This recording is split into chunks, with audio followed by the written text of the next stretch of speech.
Students, मैं आपका biology teacher Rohit Yadav. तो आज हम देखेंगे worksheet number 14 blood vessels, platelets और लिम्फ देखेंगे।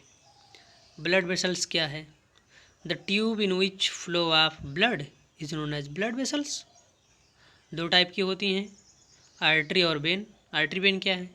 आर्टरी वो है जिसमें ऑक्सीजनेटेड ब्लड फ्लो होता है, वेन वो है जिसमें डीऑक्सीजनेटेड फ्लो होता है। और ऐसे भी कह लेते हैं आर्टरी वो है जो ब्लड को हार्ट से दूर लेके जाती है, और वेन वो है जो ब्लड को कलेक्ट करके हार्ट के पास लेके आती है। तो चलिए देखते हैं। Artery are the vessels which carry blood away from the heart to various organ of the body. Artery वो है जो ब्लड को हार्ट से दूर लेके जाती है और ऑर्गन्स के लिए जो हमारे बॉडी में काम कर रहे हैं। Since the blood emerge from the heart under high pressure, तो इस प्रकार से जो ब्लड यहाँ से निकलता है उस पर प्रेशर काफ़ी ज़्यादा होता है। The artery have thick elastic वाल, तो इसलिए जो आर्टरी है उसकी वाल भी मोटी होती है, थिक होती है, क्योंकि यहाँ प्रेशर बहुत ज़्यादा है, बहुत दूर तक पहुँचाना है ब्लड, पैर तक पहुँचाना है, सिर तक पहुँचाना है। जो ग्रेविटेशनल फोर्स है इसके अगेंस्ट काम करना है, सिर के पास पहुँचाने के लिए यही तो करना होगा। Vein collect the blood from the different organ and bring it back to the heart. जो वेन्स है वो हार्ट ब्लड को कलेक्ट करेगी सभी ऑर्गन से, सभी टिश्यू से, और ला के फिर को हार्ट को वापस करेगी। They do not need thick wall because the blood is no longer under pressure. इसकी वाल बहुत ज़्यादा मोटी हो ज़रूरी नहीं है, पतली होती है, क्योंकि इसके पास प्रेशर उतना ज़्यादा नहीं होता। Instead they have valve that ensure that the blood flow only one direction. लेकिन जो वेन है इसके जगह जगह पर, पूरे वेन में जगह जगह पर वाल्व होते हैं जो ये तय करते हैं कि ब्लड आगे ही जाए, ब्लड की हार्ट की तरफ ही जाए, वापस ना लौटे, कंडीशन चाहे जैसी हो। ऑन रीचिंग एन ऑर्गन और tissue the artery divide into smaller and smaller vessels. कह रहे हैं कि जब किसी ऑर्गन के पास जाने लगती है, जब आर्टरी निकलती है, तो अब आर्टरी की वाल इतनी मोटी है कि उसमें से बेनिफिट कोई ले ही नहीं सकता, ऑक्सीजन नहीं ले सकता, अमीनो एसिड नहीं ले सकता, ग्लूकोज नहीं ले सकता, उसकी वाल बहुत मोटी है।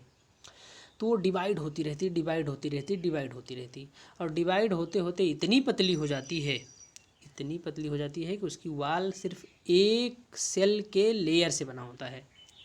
तो चलिए देखते हैं। The artery divide into smaller and smaller vessels to bring the blood is in contact with the individual cells. तो उसकी जो वाल है वो एक इंडिविजुअल सेल्स, एक सेल की लेयर की बन जाती है। The smallest vessels have wall which is a one cell thick and are called capillaries. और ये ऊपर वाली लाइन को एक बार फिर से देखूंगा। The artery divide into smaller and smaller vessels to bring the blood, जो ब्लड लेके आ रहा है इतना पतला डिवाइड होते जाता है in contact with the individual cell, ताकि एक एक सेल के पास इसका कांटेक्ट बन जाए। और ये इतना डिवाइड होती है कि इसकी वाल की मोटाई जो है सिर्फ एक सेल से रह जाती है। Exchange of material between the blood and surrounding the cell take place. और इस यहाँ जब इतना पतला हो गया है, अब यहाँ मटेरियल का एक्सचेंज, जैसे CO2 लेना, O2 देना, जो मतलब और पदार्थ हैं उनको लेना, अमीनो एसिड्स, ग्लूकोज, इनको देना, ये यहाँ पर एक्सचेंज हो पाता है। टेक प्लेस क्रॉस थिन वाल द कैपिलरीज, और इनका नाम होता है कैपिलरी जब इतनी पतली हो जाती हैं। Then join together to form vein, और ये फिर आपस में जुड़ती हैं, क्योंकि हार्ट के पास इतनी पतली महीन महीन इतनी सारी तो जाएंगी नहीं, जाएगा कोई एक, तो यहाँ से फिर ये जो है जुड़ते हैं और वेन बनाते हैं। वेन जाके the convey the blood away from the organ और टिश्यू, ये ब्लड को लेके जाता है ऑर्गन्स से, टिश्यू से कलेक्ट करके फिर से पहुँचाता है हार्ट को। तो मैंने यहाँ कैपिलरीज़ की एक फ़ोटो लगाई हुई है, इस इमेज लगाई हुई, इसको देख लीजिए। ये सिंगल सेल लेयर से बनी हुई है। इसमें अब देखिए इतनी पतली कैपिलरीज है कि RBC की मोटाई जितना उसका अंदर वाला भाग बचा है, जिसको क्या बोलते हैं, ल्यूमेन, उसका जो ल्यूमेन है कि कोई कैपिलरीज तो इतनी पतली होती हैं कि उसमें आरबीसी पिचक के निकल जाती है, और जितनी बड़ी होती है उतना मोटा भी नहीं होता है उसका ल्यूमेन। तो देखिए इतनी पतली है कैपिलरीज कि आरबीसी का एक आरबीसी उसमें से निकल रही है, दूसरी बगल में नहीं चल सकती है। और यहाँ देखिए ऑक्सीजन जा रहा है टिश्यू को, कैपिलरीज से न्यूट्रिएंट्स जा रहे हैं टिश्यू को। और एक बात ध्यान रखिएगा, कैपिलरीज में कुछ पोर भी होते हैं, छेद होते हैं, जहाँ से जैसे मान लीजिए पाइप है, पाइप लगी आपके खेत में, पानी जा रहा है तो उसमें से लीक होता रहता है, पानी बाहर निकलता रहता है, रिश्ता रहता है। वैसे ही यहाँ भी रिश्ता रहता है, लीक होता रहता है, निकलता रहता है। और जो अब ये जो लीक हो रहा है इसमें वापस तो आ नहीं पाएगा, क्योंकि आप अपनी पाइप सोचिए, अब उसमें प्रेशर से पानी जा रहा है, जो पानी बाहर निकल जा रहा है लीक होके, वो अंदर उसी पाइप में थोड़ी जाएगा, वो तो बहेगा वहीं बाहर। अब उसके लिए कुछ अलग से व्यवस्था करनी पड़ेगी हमको। तो बॉडी में भी अलग से व्यवस्था है। जो प्लाज्मा बेसिकली जो छोटे मॉलिक्यूल होते हैं वही निकलते हैं, इतना बड़ा छेद नहीं होता है, इतना बड़ा पोर नहीं होता। तो जो प्लाज्मा लीक हो जाता है, रिस जाता है, टपक जाता है, उसको कलेक्ट करने का जिम्मेदारी उठाता है लिम्फेटिक सिस्टम। कहता है भैया हम पहुंचा देंगे हार्ट के पास इसको। ठीक है, तो देखिए कार्बन डाइऑक्साइड इसको ले जा रहा है, वेस्टेज ले जा रहा है, और ऑक्सीजन और न्यूट्रिएंट छोड़े जा रहा है। ब्लड कैपिलरीज का ये फिगर था। आगे हम देखेंगे the platelets. Platelets is a special type of cell fragments which circulate around the body. Platelet जो है सेल का फ्रैगमेंट्स है जो सेल के जो बॉडी में सर्कुलेट होते रहते हैं। And plug these leak by helping the clot the blood at these points of injury. और अगर कहीं पे इंजरी होती है तो वो मदद करते हैं उसको ब्लड क्लॉटिंग करने में, ताकि ज़्यादा समय तक ब्लड फ्लो ना हो, वहाँ से ब्लड बहे ना। Naturally the loss of blood from the system has to be minimized. ये जो इसका फंक्शन क्या है, फंक्शन ये है कि ये एक आप नेचुरली तरीका है कि जो किसी भी सिस्टम से, किसी भी बॉडी, आपकी बॉडी से या किसी भी आर्गन से, सिस्टम से अगर ब्लड बह रहा है तो उसको मिनिमाइज करेगा, कम से कम करेगा, क्योंकि आगे कुछ देर बाद क्लॉटिंग कर देगा। इट प्रिवेंट्स लीकेज, ये लीकेज को बंद करता है। कह लीजिए प्लम्बर है, सीधे प्लम्बर भी तो यही काम करता है। वो lead to a loss of pressure, और ये आके जब उसको ठीक कर देता है तो इससे जो ब्लड फ्लो हो रहा है वो बह नहीं पाता, क्योंकि ब्लड जैसे जैसे बहता चला जाएगा वैसे वैसे बीपी लो होती चली जाएगी, ब्लड प्रेशर लो होता चला जाएगा, which would reduce the efficiency of the pumping system, और फिर पंपिंग सिस्टम जो है कमज़ोर पड़ जाएगा। अगला आ गया लिम्फ। अब लिम्फ क्या काम करता है आपको पता चल गया है। जो ब्लड कैपिलरीज से प्लाज्मा लीक हो रही थी, टपक रही थी, वो प्रेशर से बह रहा ब्लड, जो आर्टरी है, तो इतना प्रेशर है कि उसी में फिर नहीं लौटेगा वो, तो इसको कलेक्ट करेगा, एक एक को इकट्ठा करेगा, टिश्यू से फ्लूइड को इकट्ठा करेगा और चला जाएगा दूसरे सिस्टम के थ्रू, लिम्फेटिक सिस्टम। तो चलिए देखते हैं। Lymph is another type of fluid which contains some amount of plasma. अब इसमें क्या क्या है आप खुद ही सोच सकते हैं। आरबीसी नहीं होगी, बड़ी बड़े मॉलिक्यूल्स प्रोटीन्स के नहीं होंगे, बाकी सारी चीज़ें होंगी। ऑक्सीजन कम होगा, CO2 ज़्यादा होगा, क्योंकि ये तो कलेक्ट किया है वहाँ टिश्यू से ना, तो ऑक्सीजन कम होगा, CO2 ज़्यादा होगा, वेस्ट मटेरियल ज़्यादा होगा, WBC ज़्यादा होगी, प्लेटलेट्स ज़्यादा होंगी। तो चलिए देखते हैं। Lymph is another type fluid which contain the some amount of plasma, protein and blood cells. It is escape into intercellular space in the tissue to form the tissue fluid or lymph.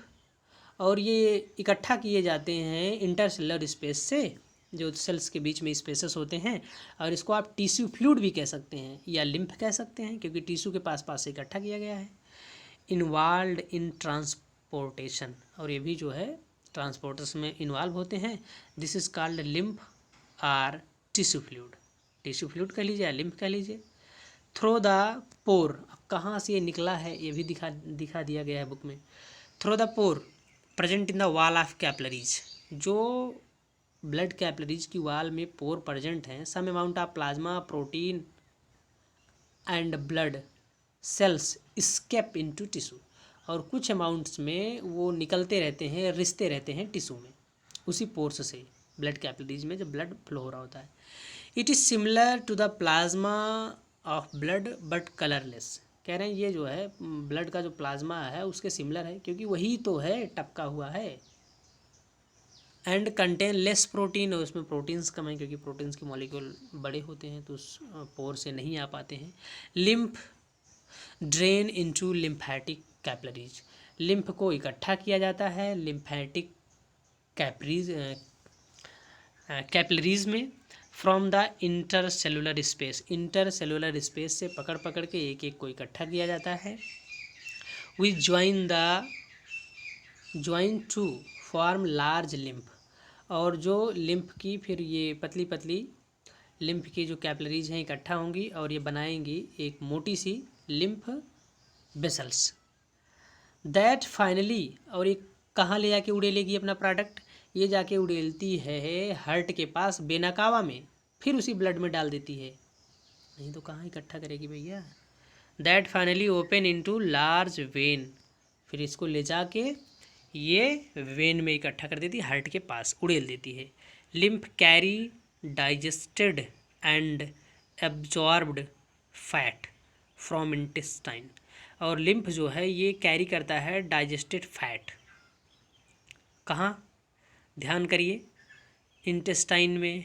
Intestine में जो villi था, villi में एक था lacteal, वो जो lacteal है वो होता है जो फैट को एब्जॉर्ब करता है। याद आया? बहुत बढ़िया, याद आ गया। चलिए आगे बढ़ते हैं। Digested and absorb fat, digested fat को एब्जॉर्ब करता है from intestine and drain access fluid from extra cellular space back into the blood, और जो एक्सेस फ्लूइड होता है वो लेके जाता है ब्लड में, फिर से उड़ेल देता है। अब आप अगर इसको देखेंगे तो आपके मन में एक क्वेश्चन आएगा, वो ये आएगा भैया फिर लिम्फ नोड क्या है।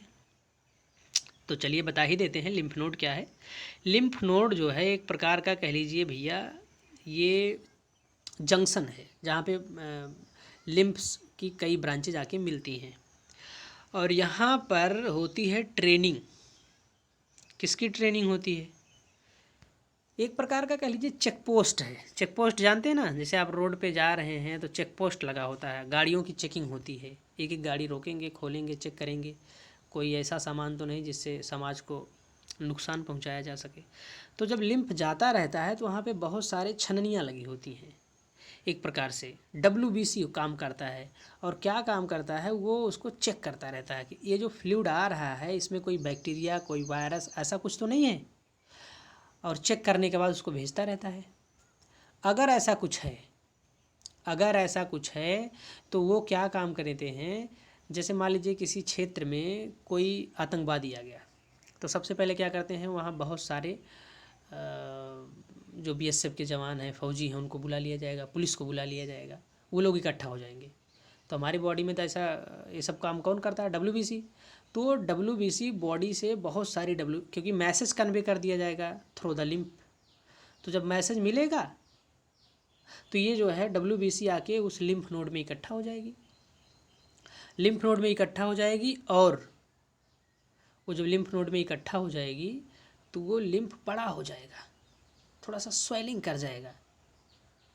इसीलिए जब हाथ में फोड़ा हो जाता है, पैर में फुंसी फोड़ा हो जाता है, तो यहाँ हाथ में हमारे यहाँ सोल्जर के पास ये क्या बोलते हैं, यहाँ पर एक छोटा सा उभार बन जाता है सोल्जर के पास नीचे की साइड, इसका नाम मैं भूल गया हूँ, हिंदी में जो कांख कहते हैं, कखर कांख, यहाँ इंग्लिश अभी भूल गया हूँ, ध्यान नहीं आ रहा। तो यहाँ पर उभार आ जाता है नीचे अंदर की साइड से। पैर में अगर कहीं इन्फेक्शन हो गया तो यहाँ थाई रीजन में ऊपर पेल्विक्स वाले रीजन पर उभार आ जाता है, स्वेल कर जाता है।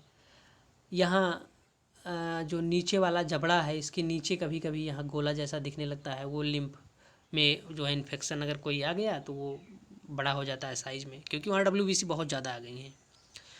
तो यहाँ WBC की चलती है ट्रेनिंग भैया, और चेक पोस्ट है पूरा, ये चेक करते रहते हैं। तो आप समझ में आ गया? ओके, नीचे कुछ क्वेश्चन है, उम्मीद है कर लेंगे, अगर नहीं कर पाएंगे तो बताइएगा। Thank you.